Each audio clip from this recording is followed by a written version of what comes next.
গান আড্ডা চলতে চলতে কখন যে রাত 12টা বেজে গেছে খেয়ালই করিনি। কেক কাটিংয়ের পরে শুরু হলো গিফট দেওয়ার পর্ব। বার্থডেতে গিফট মানে গিফটের সাথে থাকে উপরি পাওনা, অনেকটা ভালোবাসা আর অনেক শুভকামনা। গিফটের সাথে সাথে নাত দিয়ে এনেছিল সবার জন্য মিষ্টি। তো পয়লা বৈশাখ উপলক্ষে সবাইকে করালো মিষ্টি মুখ। আমি ক্যামেরার পেছনে থাকায় শুভ্রকেই বললাম তুমি দিয়ে দাও গিফটটা।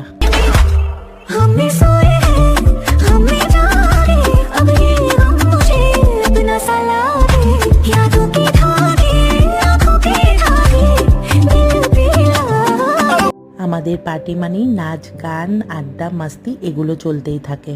আমাদের এগুলো দেখে অনেকেই এগুলোকে বলে পাগলামি। আমার মনে হয় প্রত্যেকেরই জীবনে এইটুকুনি পাগলামি করা দরকার। জীবনের প্রত্যেকটা মুহূর্তকেই এইভাবেই সেলিব্রেট করতে হয়।